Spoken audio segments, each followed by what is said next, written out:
청년 대국민 소통장 청국장 57회를 지금부터 시작합니다. 오늘 또 귀한 청년분을 모셨습니다. 네, 아주 귀한 청년인데요. 청년이요? 네. 저희 또 뭐 어떤 분이신지는 다들 잘 아실 것 같아서 제가 별다른 말씀 없이 바로 이렇게 소개 인사드리도록. 네, 동작을 국회의원 이수진입니다. 딱 그 자체로 끝난 거 아니겠습니까? 자기소개 끝. 네. 아니 뭐 이제 총선 기간 동안에도 제가 유튜브 방송도 같이 하면서 되게 케미가 되게 재밌었어요. 되게 그리고 구독자분들도 그 걸어오신 길은 되게 험난했지만 방송을 보면서 되게 막 그런 4차원 매력에 빠졌다 이런 반응도 되게 많았고 그 이후에도 또 저희 채널 약속도 지켜주셔서 되게 재밌는 이벤트도 해주셔가지고 아주 반응이 뜨거웠는데 또 최근에 나경원 씨가 계속 문재인 정부를 비난하고 있는데 사실은 지금 원내에 있었다고 생각만 해봐도 끔찍하지 않습니까? 그 나경원 씨를 제대로 브레이크를 거신 우리 이수진 의원님을 다시 한번 박수로 맞이하겠습니다. 아유, 감사합니다. 네. 네. 아니 좀 어떻게 지내셨어요? 반년 정도 되셨잖아요, 이제 의원 되신지. 정치인으로서 이제 많이 그 국회가 익숙해지고 이제 민원에 대해서도 이제 유연성이 생기고 좋아졌어요. 그리고 나경원 씨가 뭘 어떻게 하는가에 대해서도 이제는 보고를 많이 여기저기서 막 해주고 있는데 그 부분에 대해서도 많이 초연해졌어요. 근데 그분 이제 동작에서 떨어졌는데 서울시장 나온다고 준비한다고 하잖아요. 그러게요. 그래서 저번에 우상호 의원님이 이제 저기 시장 출마하셨죠. 네. 하시기 그 이틀 전인가? 제가 이제 필리버스터 하는데 국회 본회의장 앞에서 우상호 의원님이 자꾸 나가신다고 하길래 저도 나갈 거예요. 그랬더니 진짜 깜짝 놀라는 거예요. 표정이 너는 뭐야? 이런 거죠. 아니 그러니까 동작 그랬더니 그때서 그러더니 만약에 나경원이 나오면 불출마 선언을 하겠다. 이수진을 내보내기 위해서 그렇게 약속하셨어요.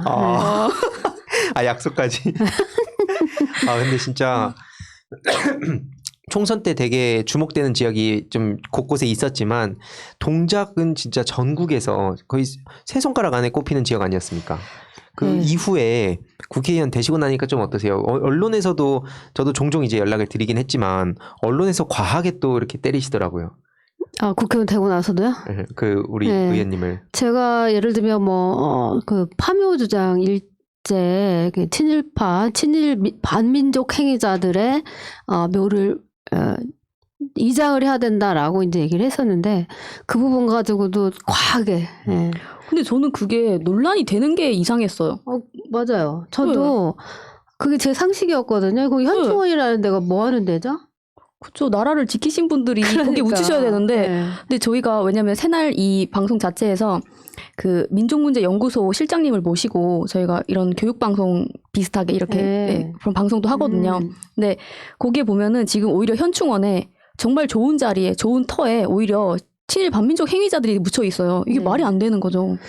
그래서 저는 당연한 얘기를 한 거예요. 그렇죠. 우리 당연한 얘기잖아요. 그쵸. 그럼요. 근데 그걸 가지고 막 난리를 치면서 보수 언론에서 그러면 그들의 견해는 뭘까요? 제가 봤을 때는 친일 반민족 행위자들을 현충원에 잘 모셔놓고 우리가 묵념도 하고 해마다 그래야 된다는 뜻인가요? 네. 납득할 수가 없는. 그러니까 그들은 근데 가만히 보면은 아무런 문제가 되지 않는 것도 문제로 만드는 게 그들의 일인 것 같아요. 예를 들어서 뭐 배고파서 짜장면 먹었다가 뭐 짬뽕 차별하냐 뭐 이런 식으로 또 조롱을 할 세력들이라서. 그리고 지금도 보면 이제 K-방역 가지고 세계에서 많은 칭찬들을 하고 있잖아요. 근데 그 보수 언론은 맨날 매번 조금만 이제 우리 확진자 수가 늘어나면 고봐라 뭐 이런 식의 태도 있잖아요. 근데 보면은 약간 광대가 올라가고 입이 귀에 걸린 것 같아요. 신나가지고. 남의 나라 일인 것처럼 항상 이렇게. 그래서 제가 볼 때는 문제가 좀 심각해서 언론 개혁을 이제 하려고 지금 많은 의원님들하고 얘기를 하고 있어요. 제가 안 그래도 그래서 오늘 그간 어떻게 지내셨는지, 그리고 최근에 또 현안에 대해서 뭐 검찰 개혁 이슈도 있지만 사법 언론에 대해서도 또 최전선에서 목소리를 내주시고 계셔서 또 이렇게 귀한 시간을 이렇게 내서 나와주셨는데 좀 자세히 한번 여쭤보도록 하겠습니다. 박수를 외쳐요. 이게 네. 그 슬레이트 탁 치고 끊어가는데. 아, 그래요. 네. 일단은 아무래도 현안, 특히 지금 아무래도 그 윤석열 검찰총장에 대한 이슈가 가장 뜨거운 것 같은데 자연스럽게 뭐 검찰과 사법과 언론과 이게 다 연결이 돼 있긴 하지만 그 최근에 제가 언론을 통해서 봤는데 윤석열 탄핵 주장도 최초로 하시지 않았습니까? 좀 그런 배경에 대한 말씀을 좀 해주시면 좋을 것 같아요. 그러니까 판사들에 대해서 이제 정보들을 사찰한 정황이 나타나잖아요. 그러니까 예를 들면 변호사들이나 당사 일반 시민이 판사들에 대한 정보를 뭐 모아가지고 뭐 관리하는 거는 그거는 저는 괜찮다고 봅니다. 당연히. 근데 이제 국가 권력기관이 조직적으로 판사들에 대한 정보를 그것도 객관적이지 않은 정보를 모아가지고 관리를 하고 있는 거죠. 그렇게 되면 그걸 왜 그렇게 하느냐 그러면 이제 검찰에서는 재판 진행이 마음에 안 들거나 아니 결과가 검찰 쪽에 불리한 경우에는 그런 것들을 언론에 흘려서 예를 들면 우리 법이니까 이렇고 진보 성향이라서 이렇고 뭐 이런 식으로 흘리고 해서 예를 들면 뭐 전라도 지역 뭐 경상도 지역이라서 이렇다는 식의 이제 충분한 그런 호도용으로 쓰려고 하는 거잖아요. 그 목적이 있을 건데 그렇다면 결과적으로 재판의 공정성을 국가 기관이 흔드는 거잖아요. 네. 그건 국민한테 오롯이 다 피해가 가는 겁니다. 그렇게 되면은 그 유연적인 행위인 거죠. 그래서 탄핵 얘기를 했고 판사든 검사든 탄핵은 제적의원 3분의 1이 발의하고 2분의 1이 의결을 해주면 되는 거예요. 그래서 그거를 헌법재판소에 소추를 하는 거죠. 헌법재판소에서 위원인지 합헌인지 결론을 내릴 거고요. 네. 확실히 이렇게 많은 그런 조중동을 비롯해서 여기저기서 비난을 할 수밖에 없겠다. 왜냐면은 이렇게 어떻게 보면 법적으로 이렇게 뭐 체계적으로 이런 대안까지 내시는 거 보면서 저쪽에서는 지금 본인들이 이제 무너져 가고 있는 이 지점에서 그 어떻게든 발악을 하는 것처럼 보이지만 사실은 그 최전선에 또 의원님이 계시니까. 근데 아까 뭐 키워드들만 봐도 제가 진짜 많이 놀란 게 나경원 씨 보냈죠. 그다음에 검찰, 사법, 언론, 그다음에 게다가 친일 반민족 행위자들까지도 타격을 하고 계세요. 그러니까 거의 지금 대한민국에 존재하는 적폐들 거의 다 때리고 계신 거거든요. 약간 근데 가시는 길이 약간 조국 전 장관님처럼 아이고, 그쪽 길 향하는 것 같은데. 아, 이거 저 황희도님이 저를 그렇게 끌고 가는 것 같아요. 아무래도. 아닙니다. 이 보시는 분들도 아마 다들 공감하실 거예요. 근데 국민들께서 바라는 개혁이기 때문에 정치인이라면 그걸 비껴가는 거는 좀 비겁한 거라고 저는 생각합니다. 이거 진짜 명언인 것 같아요. 왜냐면 그 가끔 보면 그런 게 있는 것 같아요. 뭔가 좀 이슈가 되거나 좀 뭔가 뭐 피곤한 일이 생기거나 하면 좀 피하고 막 이렇게 좀 어느 정도 잔잔해지면 그때 와가지고 그냥 같이 있는 것처럼 하는 경우도 있는 것 같은데 힘들 때 같이 이렇게 비도 맞아주고 같이 이렇게 목소리 내는 그때 참 든든하겠다 이런 생각도 많이 드는데 네. 근데 주변에 그 판사분들 요즘 연락 오세요? 제가 사실은 판사들하고 참 즐겁게 참 친하게 지냈었어요. 그래서 국제인권법 연구회도 만들었었고 그게 몇백 명의 회원들이 있었고 굉장히 이제 뭐 인권법 연구회가 아니더라도 잘 지냈었죠. 그래서 사실은 그리울 때가 있었어요. 근데 그래서 가끔 만나서 식사도 하고 이제 얘기도 하고 법원 발전에 대해서 얘기를 하고 있죠. 법원 내부가 지금 현재 어떤지. 그러니까 국회의원으로서 법원이 이제 제대로 되게끔 하는 방향을 법관들한테도 들어야 될 거 아니에요. 예. 모르고 개혁을 하거나 도와줄 수는 없는 거죠. 예. 그리고 저는 바깥에서 나와보니까 바깥에서 국민들이 법원을 어떻게 바라보고 있는지에 대해서 허심탄회하게 다 얘기를 해주고. 예. 그러니까 그 기득권, 법관이 가지고 있는 기득권이 정말 어마어마하더라. 나와보니까. 그런 얘기를 하니까 다들 놀래더라고요. 진짜요? 네, 왜냐하면 국회의원이니까 법관에 대해서 조금 더 쉽게 생각할 수도 있는데 국회의원이 됐는데도 불구하고 법관의 자리가 법관의 지위가 훨씬 더 견고하다라고 말을 하니까 네. 놀라는 거죠. 근데 지금은 사실 뭐 교육이다, 사법이다, 검찰이다 모든 개혁돼야 될 부분이 되게 많은데 지금은 솔직히 많은 국민들께서 여론이 이제 검찰에 약간 모든 화력을 집중시키는 듯한 이게 끝나고 나면 이제 뭐 언론으로도 가고 사법으로도 가고 이제 계속 개혁을 해나갈 텐데 근데 어떤 분들은 이번에 그 사찰 아까 말씀해 주신 거 있잖아요. 그거를 딱 보고 나서 아, 이때까지 왜 법원에서 그런 판결들이 났었는지 알겠다. 약간 이런 뭐 좀 약간 어떻게 보면 좀 음모론적인 이런 얘기를 좀 하기도 하시고 아, 혹시나 근데 이렇게 그 판사분들이나 이런 분들 중에는 그런 걸 혹시 아시던 분들도 계신가요? 사찰이나 이런 거에 대해서? 그거를 알지 못했을 거예요. 깜짝 놀랐겠죠. 왜냐하면 우리가 국정원에서 민간인 사찰하고 했던 거 미리 짐작했던 거 아니죠. 그 밝혀지고 나니까 깜짝깜짝 놀래잖아요. 네. 그랬던 거랑 비슷하고 제가 이제 좀 말씀드리고 싶은 건 이제 개혁이라는 게 아까 이제 여러 가지 얘기를 했지만 사실은 어느 한 그 카르텔 세력 을 전체를 사실은 개혁을 하는 거예요. 그러니까 보수 언론이나 뭐 재벌이나 그다음에 이제 법복 귀족 세력이나 이런 이제 또 특히 검찰 정치 검찰. 그러니까 그분들이 가지고 있는 그 카르텔을 깨야만이 우리나라가 공정한 사회가 되잖아요. 네. 그걸 깨기 위해서 뭐 언론 개혁도 해야 되고 검찰 개혁도 해야 되고 사법 개혁도 해야 되고 사실은 다 해야 되는 상황인 거죠. 지금 뭐 이 방송이 나가는 시점은 아마 윤석열 검찰총장의 징계위 결정이 나온 이후 딱 거의 직후일 텐데 좀 어쨌든 이게 또 저도 우려가 되긴 하지만 윤석열 검찰총장이 여기서 뭐 어떤 처벌을 받게 된다 하더라도 여기서 이게 검찰개혁이 또 끝난 게 아니잖아요. 이게 제일 중요한 게 이제 다 됐다. 뭐 공수처 출범도 했고 윤석열 검찰총장도 만약에 이제 뭐 사라지거나 한다 하더라도 우리 시민들이 관심을 가져야 되는데 그 실제로 많은 분들이 또 우려하는 게 어찌됐든 안 바뀔 것 같다. 지금 이렇게까지 민주당 180석에 문재인 정부까지 이 힘이 보태는데도 이렇게 윤석열 하나 보내는 게 어려운데 그 다음 단계인 뭐 언론, 사법 엄두도 안 난다. 이런 의견도 실제로 되게 많거든요. 좀 그 안에서 민주당 안에서 좀 다양한 분들하고 많이 얘기하셨을 텐데 좀 어떠세요? 대략 그냥 분위기를 잘 몰라가지고 실제로 180석 줘도 의미 없다. 이런 사람도 꽤 많았던 게 또 현실이기 때문에 좀 당내 분위기도 좀 전해주시면 좋을 것 같아요. 사실 저도 이제 그런 말씀들을 많이 들었어요. 근데 민주당에서 일단 검찰 개혁부터 하고 이 검찰 개혁하기도 사실은 굉장히 힘들었던 거예요. 당의 입장에서는. 그리고 나서 이제 사법 개혁, 언론 개혁을 이제 하겠다는 것 같아요.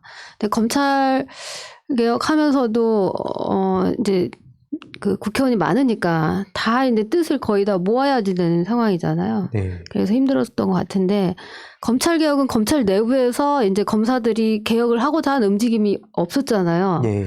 근데 다행히도 법원에서는 개혁을 하고자 하는 그런 법관들이 존재했고 그분들이 전국 법관대표에서 그 이제 양승태 세력에 대해서 탄핵을 하자라고까지 결의를 해줬었잖아요. 예. 했고 그래서 법원 내부는 그나마 이제 개혁할 수 있는 동력이 내부에 있기 때문에 다행인 거고.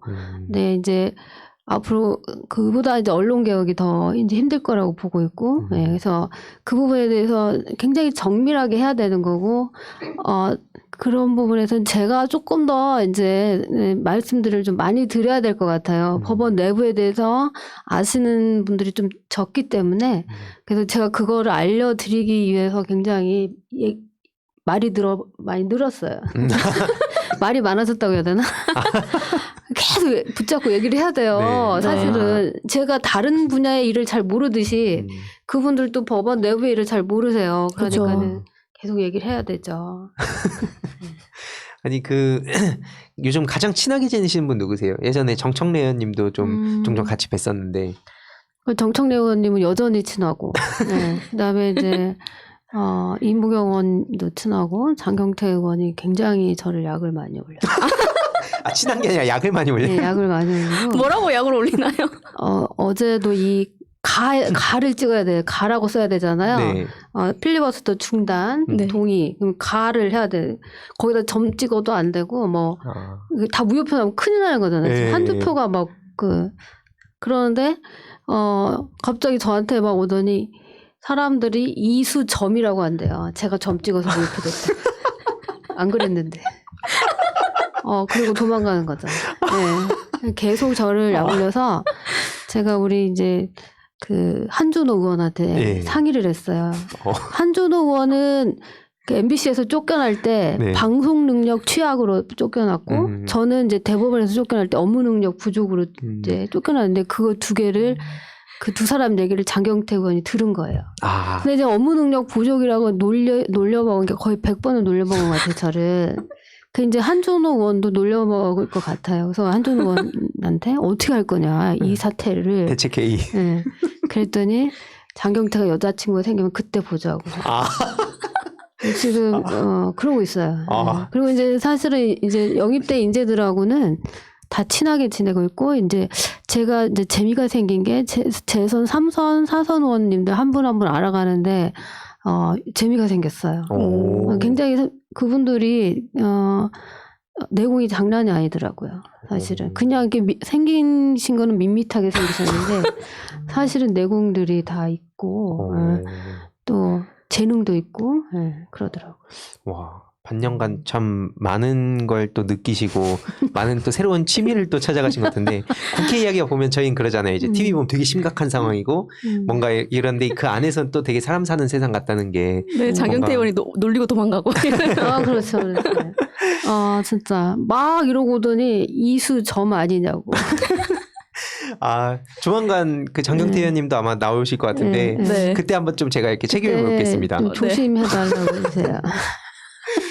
아, 진짜 아니 이렇게 또 어떻게 보면 현장에서 그렇게 정말 많은 특히 딱 들어가신 지 아직 반년 그러니까 적응하기도 되게 어려운 시간인데 그 사이에 나라 전체가 흔들릴 정도로 많은 일들이 있었고 이미 또 진행 중이고 또 앞으로도 예정 중인데 좀 어떠세요? 이게 막 부담되신다거나 막 그 사이에 항의 문자 같은 것도 엄청 올 거고 이제 문자 폭탄이 오는 경우들이 있는데 그분들 얘기는 충분히 공감이 갑니다. 그래서 사실은 이제 양육비 미이행하는 그 부모들에 대해서 뭐 출입금지, 명단 공개, 형사처벌 해달라는 게 굉장히 많았어요. 그래서 근데 사실은 저쪽 당 의원님들이 발의를 했던 건데도 불구하고 제가 이제 여가위 법안 소위에서 굉장히 열심히 통과시켜야 된다고 법리적인 검토와 함께 이제 굉장히 지지를 해줬어요. 그러니까 다시 말씀드리면 지금 진행되고 있는 이제 개정된 법이나 이런 것들이 우리가 그동안 못했던 작업이었고 좋은 법안들이었고 오랫동안 꿈꾸던 것들이었기 때문에 지금 이렇게 우리 민주당이 180석으로 저쪽에서는 막 뭐 독재를 하네 뭐 이렇게 얘기를 하지만 좋은 법안들이기 때문에 과반 이상이 모여서 다 통과를 시키는 거에 대해서 지금 저는 굉장히 다행스럽다고 생각해요. 와, 좋습니다. 지금 또 워낙 많은 이슈들이 있긴 하지만 또 민감한 상황이기 때문에 그리고 앞으로 뭐 검찰 개혁에 대한 이슈는 어느 정도 많은 시민들이 아시지만 사실은 그 다음에 사법개혁, 언론개혁 또한 시민분들이 관심을 끊으시는 순간 당에서도 뭐 180석이든 200석이든 할 수 있는 게 제한적이라고 저 생각하거든요. 그래서 중간중간에 또 이 현실 정치에 대한 이야기도 많이 해주시면 좋을 것 같고 오늘은 뭐 현안보다도 또 이런 정치인 이수진으로서의 좀 못다한 뭐 총선 후토크라든지 또 지역구 소식이라든지 뭐 이런 얘기들 좀 여쭤볼 예정입니다. 현안에 대해서 물어봐 놓고. 현안 짧게 다뤄갈려 했는데 얘기하다 보니까 또 길어졌네요. 근데 저 하나 말씀드리고 싶었던 게 지금도 댓글에서 보면은 이제는 언론개혁이다. 180석으로 언론개혁을 해라. 약간 이렇게 얘기하시는 분들도 계시는데 저는 언론개혁이야말로 정말 이 깨어있는 시민들이 할 수밖에 없는 영역이 아닌가 생각을 하거든요. 왜냐하면 아무리 징벌적 손해배상제 이런 걸 한다고 하더라도 그걸 또 피해가는 경로도 굉장히 많을 것이고 그 사기업이지만 공적인 부분에 영향을 미치는 기업들이잖아요. 언론이라는 게. 국회의원들이 하는 게 조금 어느 정도 제한적일 수도 있겠다는 저는 생각을 하거든요. 이게 뭐 희망이 없다 이런 의미가 아니라 그만큼 이 국민들이 그런 언론을 믿지 않고 보지 않고 오히려 이 의원님들한테 민주당한테 뭐 또 정부에 힘을 실어줘야 여기서도 또 그런 거에 개의치 않고 좀 발언도 좀 하시고 활동을 좀 하실 수 있을 것 같아서 안타깝더라고요. 그런 걸 봤을 때. 그래서 어떤 이제 그 민주당 국회의원들 중에 뭐 그런 목소리를 내는 분들에 대해서는 국민들께서 열심히 지지를 해주시면 좋겠고요. 이제 예를 들면 언론사들이 그 악의로 피해를 준 경우에는 징벌적 손해배상을 하게 하도록 이제 상법이 개정 작업이 들어가고 있는데 그렇게 되면 만약에 한 언론사라도 그런 징벌적 손해배상이 실제로 적용이 되게 된다면 여러분들이 생각하시는 것보다 훨씬 많은 언론 개혁이 이루어질 거예요. 그리고 이제 지금 포털 뉴스 있잖아요. 포털, 네. 그 다음이나 네이버 이런 데서 이제 그 기사들을 편집해서 노출시키는 권한이 사실은 어느 그 언론사 못지않은 굉장한 권한 네. 영향력을 행사하고 있어서 제가 포털하고 다음이 공정하게 기사를 낼 수 있는 시스템에 대해서 지금 또 개정안을 지금 연구 중이에요. 와, 이거 진짜 제일 필요한 것 같아요. 네. 포털에 대한 개혁이. 그렇죠. 그래서 이제는 그분들도 언론에 대한 언론사로서의 책임을 이제 져야 되는 상황이 벌어졌고, 공정위에서도 아마 그 독과점법에 의해서 신경을 많이 이제 그 법으로 많이 신경을 쓰고 들여다볼 겁니다. 그래서 여러분들이 이제 언론개혁 왜 안 하냐고 하시지만 사실은 지금 서서히 아주 천천히 지금 하고 있습니다. 그래서 긴장을 하게 될 거고, 그다음에 방송통신위원회 역할도 굉장히 중요한데 방송 관련해서 네. 방송통신위원회도 아마 이제 민주당 의원들이 신경을 많이 써서 거기서 역할을 제대로 할 수 있도록 우리가 이제 감시를 해야 되는 거죠. 네. 와, 이게 특히 요즘은 뉴미디어 최근에 조두준 씨 나오고 나서 그 당사자도 그렇지만 그 앞에서 그 주민들이 100건 넘게 신고를 했대요. 유튜버들, BJ들 카메라 들고 와가지고 엉뚱한 집 찾아가서 피해주기도 하고 그 앞에서 막 고성을 지르고 특히나 그 피해자에 대한 그러시면 안 되죠. 얘기들 엄청나게 네. 적나라하게 하고 근데 사실 그들이 와서 할 수 있는 건 한계가 있고 그냥 다 보여주기고 다 결국엔 본인들 구독자와 돈을 벌기 위한 건데 뭐 어떤 기술이 발전하고 뉴미디어 시장이 활성화돼서 그 덕분에 우리가 언론에서 다루지 않는 부분을 채우는 것도 전 되게 긍정적이라고 보지만 반면 혐오가 이제는 돈이 되고 있는 사회인데 저도 뭐 청년 정책 분야로 해서 정부나 이런 데서 활동을 하고는 있지만 이 법이 따라주지 않으니까 제가 한계가 있더라고요. 그래서 이게 입법 차원에서 뉴미디어 시장을 따라가야 되는데 현재의 기준으로 보면 많이 좀 미흡한 부분이 있는 것 같아서 그래서 제가 지금 또 법률 작업 제정을 어떤 법을 만들려고 하냐면 프라이버시 침해죄. 오. 좋죠. 네. 이제 그 무슨 목적으로 내지는 이제 프라이버시를 침해하는 경우에는 형사 처벌을 받을 수 있도록. 그러니까 우리가 이게 지금 미디어가 발달하고 막 온갖 데서 다 감수라고 찍어대고 막 그러잖아요. 예. 그러니까 인간은 근데 사생활을 침해받으면은 인간으로서 살 수가 없잖아요. 예. 예. 그래서 이제는 우리도 그 프라이버시가 진짜 얼마나 중요한지를 선언을 해야 될 때가 왔고, 그건 공인도 마찬가지거든요. 황희도 씨 공인이시잖아요. 제가 맞잖아요, 그죠? 네. 그럴걸요. 공인이신데 공인이라고 해서 사생활 없습니까? 그 사생활을 보호받지 못하면 인간은 인간으로서의 생활을 할 수가 없는 거예요. 예. 네. 그래서 제가 이제 법률 용어들을 다 까먹어 버렸는데 하도 국회 와가지고 정치 용어를 또 배우다 보니까 옛날에는 그런 얘기를 잘했는데 단어가 몇 개가 막 생각이 안 나네. 그래도 되게 중요한 인간으로의 존엄성이 파괴되는 거죠. 그쵸. 이 얘기를 하고 그쵸. 싶었어요. 네. 네. 그래서 사생활을 보호할 수 있게 진짜 경각심을 주기 위해서라도 그걸 형법에 넣고 싶어요. 그래서 이게- 공청회를 할 거니까 한번 와보세요. 오, 와. 네네네. 이게 진짜 너무 중요한 것 그죠? 같은데, 네, 왜냐면 저쪽에 계시는 분들은 무슨 표현의 자유라는 그 이름 하나로 모든 걸 다 쑤시고 다니잖아요. 개인의 프라이버시를 얼마나 본인이 침해하는지에 대해서는 생각이 전혀 없단 말이죠. 그렇죠. 근데 이런 법이 생겨야지 될 것 같아요, 진짜. 그러니까 인간의 존엄성을 파괴하고 다니는 거예요. 맞아요. 네. 그래서 우리는 그분들의 사생활을 침해를 안 하니까 그 침해당한 게 뭔지 잘 깨닫지를 못하는 거야. 네. 맞아. 네, 근데 항상 보면 선한 사람, 선량한 분들이 항상 당하는 거죠. 네? 그래서 법이 필요한 거고. 그래서 제가 그런 얘기를 했는데 학계에 있는 교수님들이 되게 좋습니다 막 이런 반응을 보이고 있어요. 그래서 이제 이거는 근데 형법 조항이기 때문에 마구 만들 수는 없고 네. 네, 이제 여러분들의 의견을 다 모아가지고 아주 정교하게 명확하게 만들려고 해요. 하긴 조율하는 그 기간도 이게 필요한 거 그리고 같고. 이제 여론이 이제 형성이 돼야 되고 네. 여론 형성되게끔 이제 공청회도 하고 할 겁니다. 저도 네. 계속 틈틈이 알리겠습니다. 네. 되게 심각한 문제라서 네. 그 좀 개인적인 얘기를 또 이제 좀 넘어가려 했는데 또 제가 현안에 대한 걸 말씀드려서 좀 개인적인 이야기로 넘어오면 반년 정도 좀 정치 활동을 하셨는데 좀 어떠세요? 뭐 후회하거나 이런 적은 없으세요? 댓글에서 후원금도 그렇게 다 모아주고 그랬는데 이제 뭐 사직한다느니 후회한다느니 그런 말 하기 있기 없기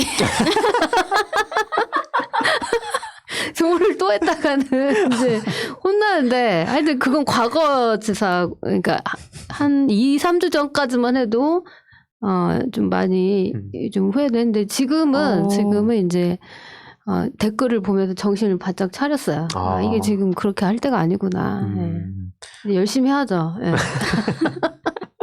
근데 이게 막 3선 하시고 오래 하신 분들도 새날에 나와가지고 인터뷰 하실 때 보면 이게 약간 3개월 단위로 3 단위로 찾아온다고 하더라고요. 3개월, 뭐 3년, 3선 뭐 이런 식으로 뭐가 이렇게 딱 온대요. 근데 3개월 지나셨으니까 이제 괜찮으실 거예요. 그런가 봐요, 그럼.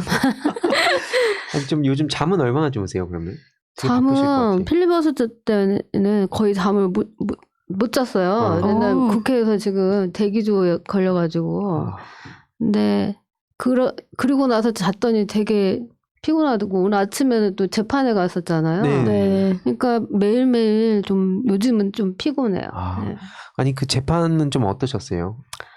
그 사실은 제가 이제 피해자로 기재가 되지도 않았어요. 공소사실에. 그래서 저는 사실은 그 재판하고 전혀 관련이 없는 사람임에도 불구하고 제가 이제 중요한 진술들을 했다고 보고 이제 검찰에서 이제 검찰 측 증인으로 불렀는데 이제 이제 그 인권법을 탄압하기 위한 행위들이 실제로 있었나 없었나. 저를 대법원에서 몰아낸 것이 정당했나 정당하지 않았나. 이제 이런 질문들을 했는데, 질문들이 정말 어설픈 거예요. 어설픈데, 이제 또 보수 언론에서는 또 어떻게 쓸까. 근데 제가 이번만큼 안 참으려고 제가 이제 말을 많이 했어요. 그동안 참은 얘기를 다다다다 막 했어요. 근데 만약에 이제 또 이상한 기사를 나가면 이제 소송까지 하려고 우리 보좌관님들하고 딱 대기하고 있어요, 지금. 가만두지 않겠다, 이제는 정말. 와, 이게 진짜 중요한 것 같아요. 저도 제가 일베 그 유저들, 악플러들에 대해서 저도 원래는 그냥 가만히 냅뒀다가 총선 활동 끝나고 이제 당하고 좀 별개가 됐으니까 그걸 다 하나하나씩 이제 고소를 했어요. 왜냐면 그들 위해서라도 그거는 필요하니까. 그러니까 어느 순간 싹 사라졌더라고요. 악플러들도. 그죠. 네, 그래서 그 연합뉴스가 사실은 참 이상하게 쓰는 경우가 있는데, 그때 제가 이제 소장까지 썼어요. 유자료 청구 3,000만 원. 그걸 들이대니까 제가 반박하는 걸 막 쓰더라고요. 자기는 원래 3줄 썼는데, 제 반박이 한 7줄, 8줄 찍었어요. 이제는, 가만히 있으면 정말 안 되겠더라고요. 네. 이게 그러니까 어떻게 보면 시민분들까지도 이게 이제 이어진 것 같아요. 평소에는 정치인들이 알아서 하겠지. 이게 아마 노무현 정부 때 그렇게 생각했다가 어떻게 보면 후회를 하고 이번에 문재인 정부 들어서서 뭐 180석 되고 또 한동안 신경 안 쓰다가 이거 이대로 안 되겠다 해서 계속 시민분들이 요즘 이제 거의 개인 전문가가 되어가는 이런 상황인데 그래도 이렇게 또 프라이버시 침해법 특히 아까 그거 되게 꽂혔고 그 이렇게 열심히 하시는 분들한테는 또 응원과 격려가 많이 이어져야 되지 않나 생각합니다. 뭐 이렇게 후원은 어쨌든 이렇게 차셨으면 큰 걱정은 없으시겠네요. 그때 제가 그 후원금 좀 달라고 많이 말씀드리는데 그때 굉장히 죄송스럽더라고요. 코로나 때문에 너무 힘든데. 근데 후원금 받고 더 열심히 하면 더 열심히 해드리면 되겠다 싶어서 용기를 내서 그때 말씀을 드렸는데 다행히도 다 차게 해주셔서 사실 저는 너무 감사할 따름이다. 와. 네. 왜냐면은 근데 많은 분들이 되게 많이 기대를 하고 계신 것 같아요. 왜냐면 저도 저 맨 처음에 이제 그 전에는 그냥 영입 인재로만 알고 있었다가 이제 희도님 그 방송에 나오셨을 때 그때부터 뭔가 개인 매력을 너무 뿜뿜하시는 거예요. 그리고 선글라스 끼고 노래도 하시고. 그래서 그 전에 그 이제 그 연설하러 이제 돌아다니실 때 동작에서 이제 한번 임종석 그 전 실장님께서 같이 지원 뉴스에 나오실 때 저 그때 현장에서 가서 방송도 하고 그랬어요? 있었거든요. 네. 근데 그때도 뭔가 약간 이렇게 울컥하셔가지고 그 버스 위에서 네네네. 이렇게 말씀하시는데 뭔가 너무 인간적인 매력이 딱 느껴지는 거예요. 그래서 되게 네. 좋았습니다. 지금은 어때요? 그 변한 것 같아. 아니 안 변한 아유, 변한다고 변했는데 하나도 안 변했어요? 아니, 큰일 났네, 이거. 그냥 똑같은데요. 아니, 뭐, 말도 못하고, 뭐 한다고 막 맨날 저한테 그랬는데. 큰일 아유, 났네. 아닙니다. 네. 그 아마 이 다음에 장경태 의원님하고 같이 나오시면 같이 되게 나오면 재밌을 너무 것 같아요. 네. 아니 그 이수진 의원님의 그 어떻게 보면은 방송에서 그때 보셨던 분들이 아까 그 달타령님하고 비슷한 반응 보이셨는데 되게 의외라는 거죠. 그러니까 왜냐면 걸어오신 길은 아까 제가 초창기에도 말씀드렸지만 되게 힘든 길을 걸어오셨고 지금도 이렇게 웃으면서 말씀하셔서 그렇지 검찰, 언론, 사법 거기 이제 친일파들까지 이거 저는 참 멘탈이 대단하신 것 같아요. 제 옆에 황희두님 있잖아요. 이렇게 같이 가는 네. 거죠. 그러니까 왜냐면 사실은 저 황희두님한테 저는 깜짝 놀라고 정말 신기하다고 생각했어요. 예를 들면 뭐 솔직히 국회의원도 아니고 판사도 아니고 검사도 아니고 일반 시민이잖아요. 그쵸. 시민 한 분이 저렇게까지 많은 싸움을 벌이고 있구나. 에? 사실 저는 황희두님 훨씬 진짜 존경스러워요. 아유 아닙니다. 제가 또 아니 근데 실제로 제가 요즘은 많이 바쁘실 것 같아서 그랬는데 저도 막 독립운동 그 후손분들 지금 한 그렇게 처우 개선하는 활동도 하고 있고 하면서 중간중간 이렇게 연락도 드렸었거든요. 그때 또 흔쾌히 막 조언도 해주시고 저도 되게 많이 힘을 받고 위로도 많이 받았거든요. 그래서 뭔가 저뿐만 아니라 이제 시민분들이 직접 어떻게 보면은 그 사회에 관심을 가지고 사회를 바꿔갈 수 있을 거다. 특히 저는 다른 거 다 떠나서 이 나경원 씨가 저는 이제 기사를 맨날 보니까 거의 하루에 하나씩 지금도 계속 뭐 서울시장을 노리고 있어서 그런지 모르겠지만 진짜 피곤한 글들 많이 쓰잖아요. 근데 초창기 때 그래서 비교 영상도 많이 올렸어요. 나경원 씨 이런 얘기 하는데 이수진 의원님은 이런 얘기 하신다 하면서 사람들의 반응도 되게 좋았는데 좀 어떠세요? 그 독립운동 관련해서도 저한테 이런 말씀도 해주셨었는데 그때도 제가 알기로는 뭐 이렇게 뭐지 활동이라든지 그런 경청도 많이 하신 걸로 알고 있는데 요즘도 그런 활동도 틈틈이 하시나요? 네, 최근에 그 국회에서 밀정 공청회를 했어요. 그러니까 일제시대 때 밀정들이 했던 역할. 그러니까 밀정이 누군지 네. 들어봤어요, 밀정? 네. 그 당시에는 3명만 모이면 그 중에 한 명이 밀정이었대요. 와. 그러니까 밀정이 보고한 그 보고서에 그 독립운동의 역사가 있는 거예요. 네. 그러니까 그걸 가지고 서운 작업까지 한대요. 오. 그리고 그 밀정들이 쓴 거예요 하면 이 사람이 사실은 친일파였던 거고. 네. 이런 식으로. 그래서 이제 그 밀정 연구가 안 돼 있었던 건데 최근에 여러 대학 교수님들이나 뭐 다큐 찍었던 분들이 모여가지고 밀정 연구를 하기 시작했어요. 그래서 그거를 근데 이제 돈이 필요하잖아요. 네. 그래서 그 돈을 좀 달라고 제가 저기 도지사님한테도 말씀드려봤어요. 이재명 도지사님한테. 그래서 이재명 지사님이 흔쾌히 해주시겠다는 거예요. 오. 그래서 제가 그 광복회에다 이제 오늘 가면서 전화를 해야죠. 이제 가시면서 네. 저도 최근에 광복회장님 뵙고 왔어요. 저희도. 네. 그러니까 광복회장님도 사실 공격 많이 받았잖아요. 네, 그거 하신다고. 그렇죠. 정말 억울하시겠더라고요. 세상에 인생을 살면서 과오가 없는 사람이 어디 있어요. 하지만 용서를 할 수 있는 과오가 있고 네. 그 부분에 대해서 반성을 하면 되는 거예요. 근데 사실 또 용서하기가 너무 힘든 과오가 있고 또 더군다나 거기에 대해서 반성도 안 해. 네. 이거는 우리가 용서를 할 수 없는 거잖아요. 네. 네. 그래서 근데 이제 김원웅 그분은 이제 전자에 속하시는 분이니까 네. 그 한 일이 더 훌륭한 일이 많으신 것 같더라고요. 그래서 하여튼 그 밀정 연구는 제가 사실은 굉장히 도와드리고 싶어요.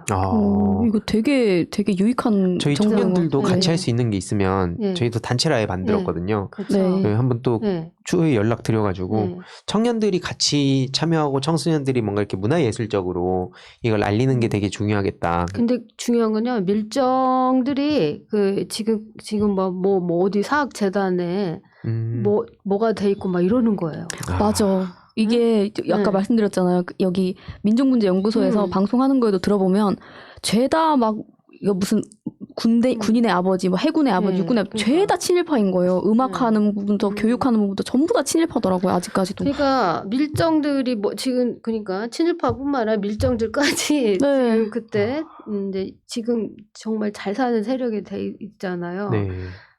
밀정들 때문에 우리 독립운동가들이 막 죽었는데, 응? 그래서 그 밀정들 가만두지 않을. 밀정들은 어떻게 해야 돼?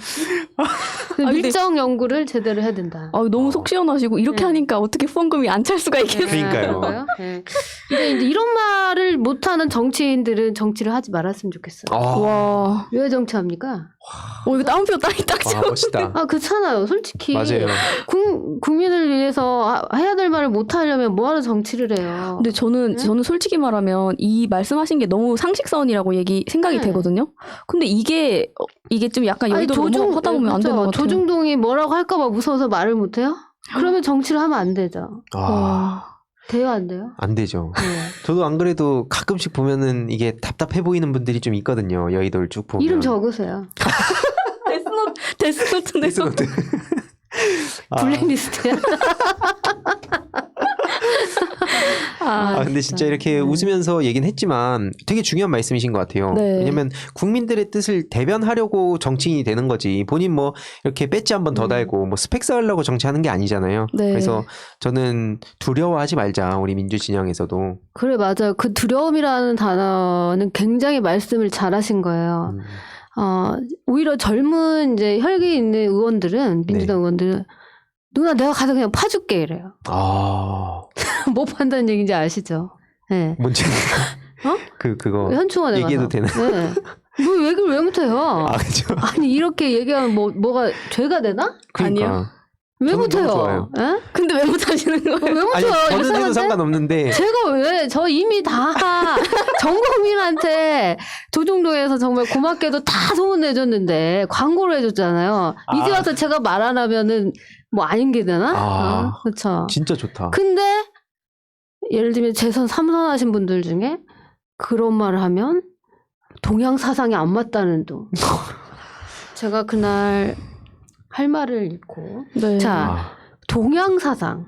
자 일본이 그렇게 잔인하게 우리 조선인들을 죽이고 학살하고 쳐들어와서 뭐 온갖 나쁜 짓 다 한 건 동양 사상이 맞아요? 그리고 친일 반민족 행위를 한 같은 조선인으로서 그건 동양 사상이 맞는 거예요? 정말 기가 막힌 거죠. 저 너무 속 시원해요. 그러니까요. 네. 아니 그래서 저는 제가 상식선에서 얘기한 걸 가지고 너무 시끄럽게 하니까 저도 이렇게 얘기를 할 수밖에 없는 거예요. 저도 점잖고 싶어요.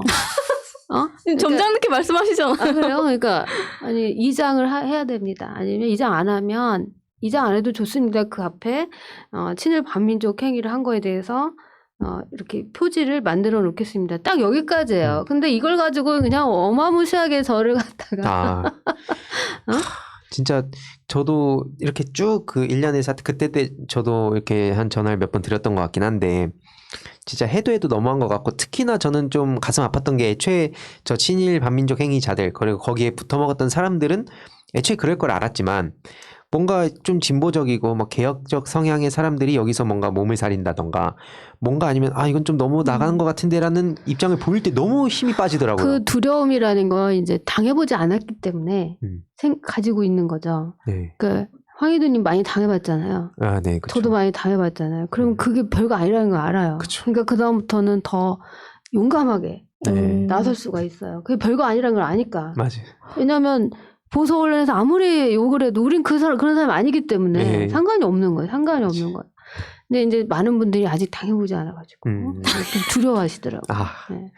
다음엔 손잡고 같이 그냥 가가지고 다른 얘기 기자회견 가신 다음에 거기서 갑자기 그렇게 훈련을 시켜주시는 게 어떨까? 저 약간 이게 너무 이렇게 말씀해 주시는 게 너무 약간 감사하고 초선이기 때문에 이러신 게 아니기를 너무 바라고 있어요. 이게 변하지 않으시기를.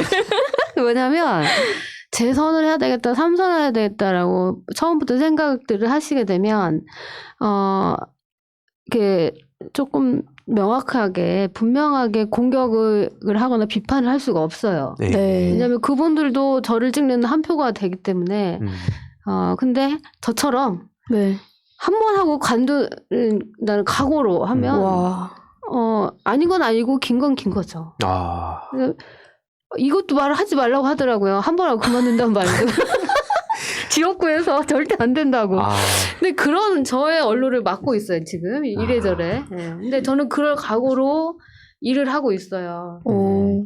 약간 의원님 보면 저랑 비슷한 어떤 그런 성향이신 것 같은 게 저 되게 자유주의자라서 제가 하고 싶은 말 하고 저도 이제 정치 안 한다는 얘기를 하지 말라 하더라고요. 저 맨날 그 얘기하고 다니니까 혹시 모르니까 하지 말라. 내가 안 할 건데 왜 그 얘기를 하지 말라 그러냐. 난 내가 하고 싶은 대로 살겠다. 근데 그걸 많이 느꼈는데 확실히 정치를 하게 되면은 내가 할 수 있는 얘기에 막 제약이 생기기 시작하고 그걸 하면 마치 내가 이상한 사람이 되는 거. 아까 그 말씀하신 부분에 그래서 되게 공감이 가더라고요. 내가 이 말 하는데 왜 문제가 생기는 거야. 아니, 황희도님도 이렇게 하다가, 나 정치를 해야만, 세상을 바꿀 수 있겠어라는 생각이 들면, 그때 정치하시면 돼요.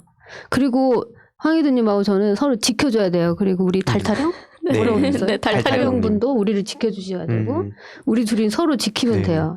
근데 되게 네. 힘이 많이 되는 게 네. 저도 재판 지금 진행 중이거든요. 그 곽상도 이명박 재단 미래통합당 그때 국민의힘 네. 지금 그 세 건이 엮여갖고 재판 받는데 그때도 전화 드려갖고 또 이렇게 조언도 많이 구하고. 그러니까 이게 진짜로 근데 사실 아까 처음에 제가 전화 저도 또 놀랐어요. 할게요. 네. 아, 네.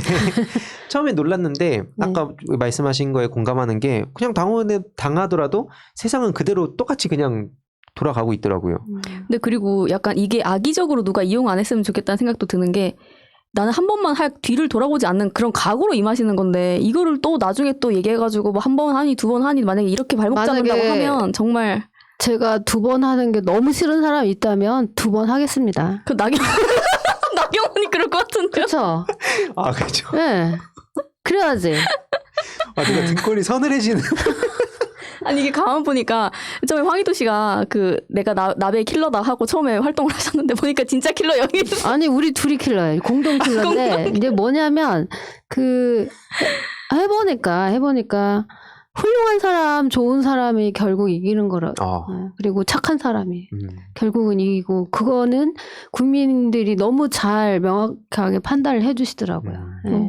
근데 많은 분들이 아마 궁금해하시기도 하실 것 같은데 그래도 이런 판사면 되게 안정적이고 뭔가 이렇게 막 불을 많이 쌓는다는 느낌보다는 그냥 되게 뭔가 그래도 잘 살고 막 그럴 것 같은데 어쩌다가 이렇게 정치에 와서 특히나 그 최전선에서 고생을 하실까 어떤 추구하시는 인생의 어떤 목표라고 해야 될까요? 아니면 존경하는 분 좀 있으면은 편하게 말씀해 주시면 좋을 것 같아요.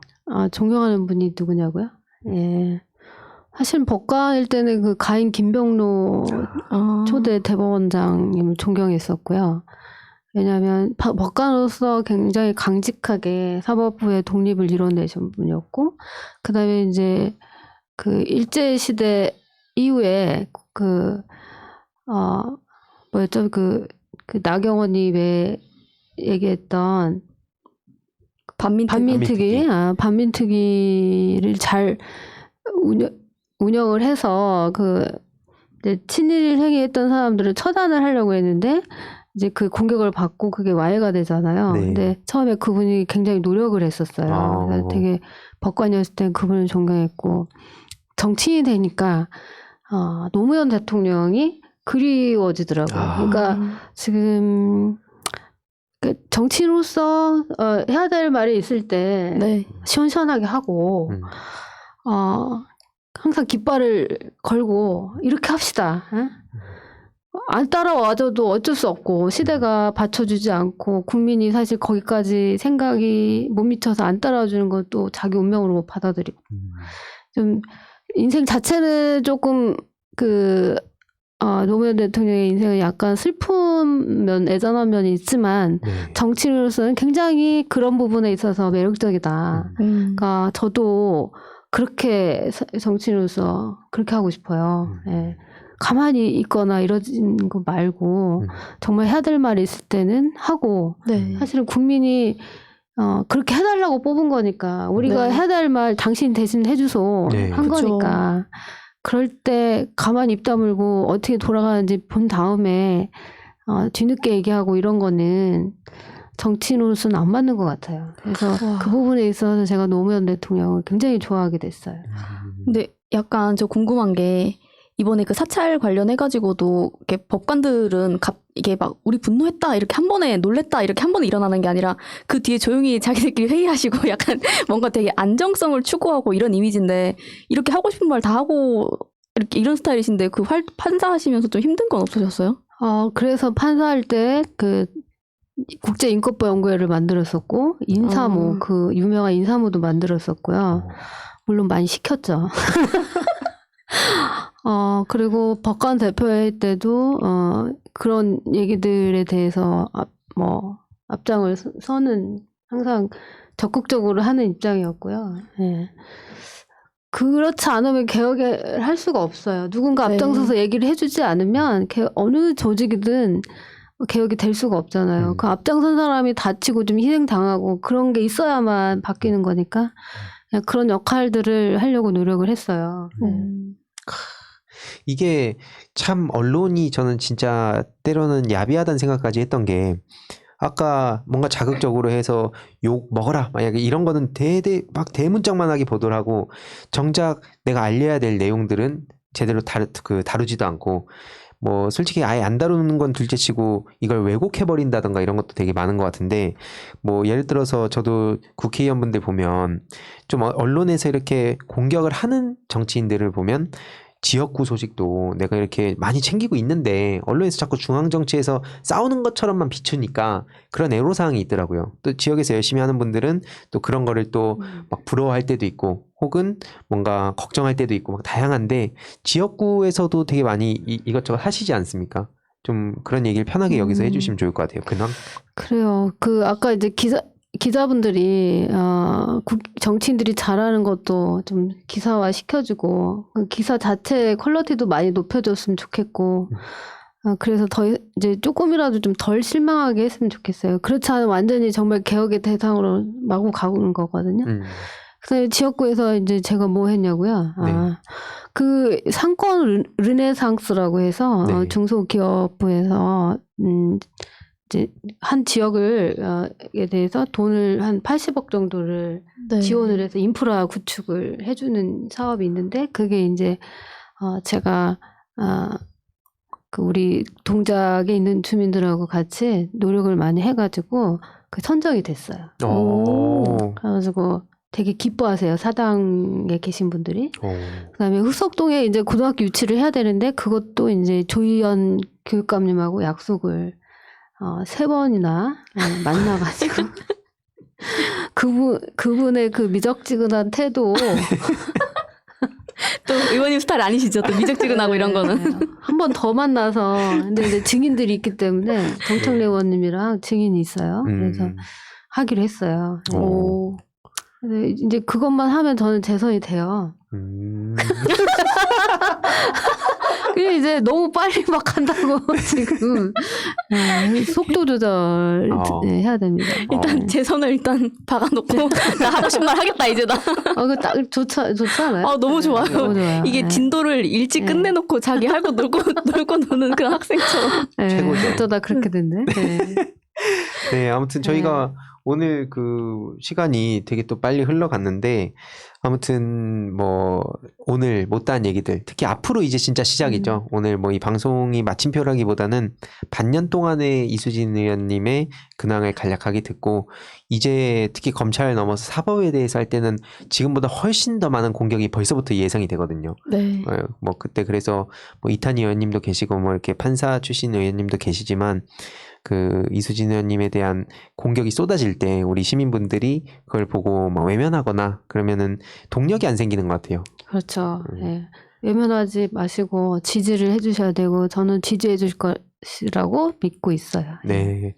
지지하는 만큼 이수진 의원님도 또 적극적으로 목소리 내실 거라 믿고 그래서 아마 내년쯤에 또 시간이 되시면 한번 모시고 언론에서 분명히 또 장난질 칠 게 훤하잖아요. 네. 교묘하게 발언 비틀다거나 알려야 될 걸 안 알린다거나. 그럼 이렇게 하죠. 다음에 올 때는 이제 저를 비틀고 이상하게 그 쓴 기자들 이름하고 기사를 가지고 올 거예요. 기자가 이렇게 했다. 이건데 그렇게 할게요. 진짜 좋다. 우리 그렇게 합시다.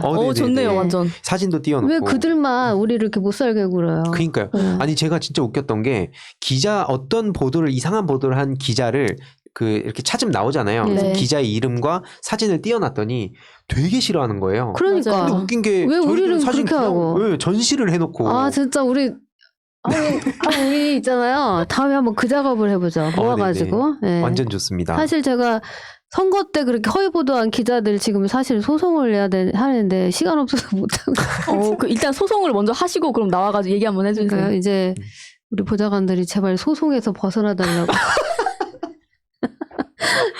근데 이게 19년 동안 소송을 했는데. 네, 소송에 휘말리시는 당사자는 솔직히 뭐 조국 전 장관님도 그렇고 굉장히 힘드실 것 같은데 그걸 앞장서서 선례를 만들어 가는 거잖아요. 정말 당신이 이 자유주의 국가지만 뭔가 책임질 일을 했으면 책임을 지우는 그게 있어야지 좀 되는 것 저는 같아요. 그거 되게 지지하고 있습니다. 네. 그 조국 전 장관님이 그렇게 언론 상대로 힘들게 싸우고 있지만 법리적으로 다 이기는 싸움이거든요. 네. 네, 그리고 용기 있게 그걸 하고 계시는 거에 대해서 굉장히 지지하고 있어요. 따박따박. 이수진 의원님도 지지하겠습니다. 저는 진짜 제가 하면 무섭습니다. 진짜 네. 참고 있지. 정말. 저도 얼마나 당했습니까? 맞아요. 네, 맞아요. 완전 허위 보도를 했는데 다들. 네. 아마 시민분들이 지금 이렇게 채팅 그 창에 많이 힘이 된다, 이렇게 응원한다 이런 반응을 보이실 것 같고 마찬가지로 이렇게 서로 간에 그런 게 되는 것 같거든요.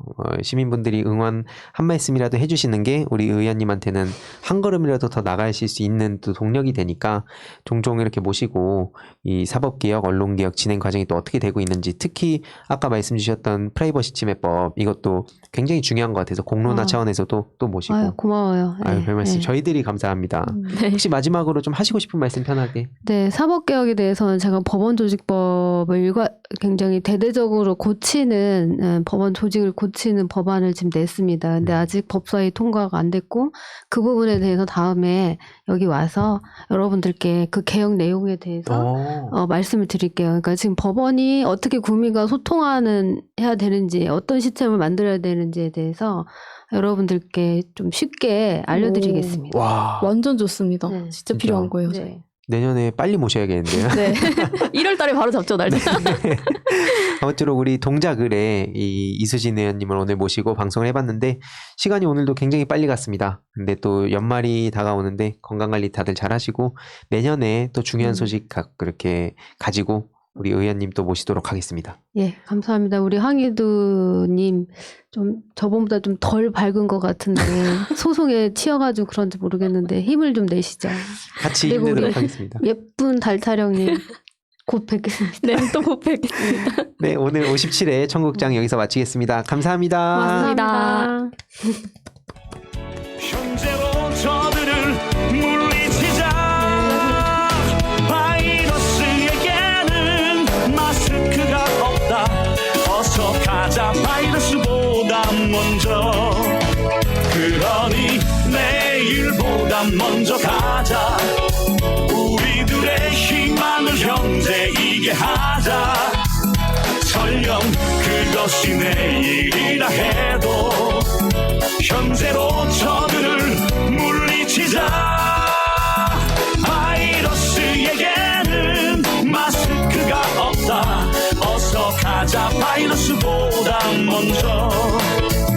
바이러스에게는 마스크가 없다. 어서 가자 바이러스보다 먼저.